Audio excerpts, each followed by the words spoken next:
গোয়েন্দা দফতরের নজরে রয়েছে আবারও ব্যবসায়িক অনিল আম্বানি। অনিল আম্বানির বাড়িতেই আজ তল্লাশি চালিয়েছে সিবিআই। ব্যাংক জালিয়াতি মামলায় তদন্ত করছে সিবিআই। এর আগে অনিলের অফিসেও হানা দিয়েছিল সিবিআই। এবার কিন্তু সোজা অনিল আম্বানির বাড়িতেই হানা দিল সিবিআই।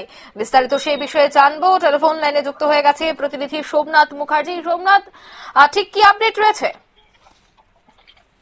দেখো অঙ্কিতা, এখন অব্দি যেটা জানা যাচ্ছে যে ব্যাংক থেকে 17,000 কোটি টাকা জালিয়াতি মামলা কিন্তু অনিল আম্বানির নাম সামনে এসেছে এবং ঘটনা কিন্তু তদন্ত করছে একদম কোর্টের নির্দেশে, আদালতের নির্দেশে সিবিআই।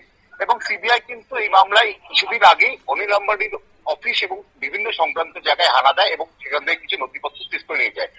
আজকে সকাল থেকে কিন্তু অনিল আম্বানির বাড়িতে কিন্তু সরাসরি সিবিআই রেড শুরু হয়েছে।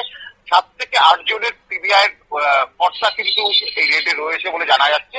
এখনো অব্দি তারা রেড চালাচ্ছে বলে খবর এবং কিছু জিনিস কিন্তু সেখান থেকে বাজেয়াপ্ত করা যেতে পারে। এক কথায় বলা যেতে পারে মুকেশ আম্বানির ভাই অনিল আম্বানি কিন্তু কার্যত মানি লন্ডারিং কেসে ফেঁসে গেছে এবং ইতিমধ্যে কিন্তু প্রচুর টাকা নয়ছয়ের অভিযোগ উঠেছে এই অনিল আম্বানির বিরুদ্ধে এবং অনিল আম্বানি কিন্তু এখন অব্দি এই বিষয়ে প্রকাশ্যে মুখ খোলেনি।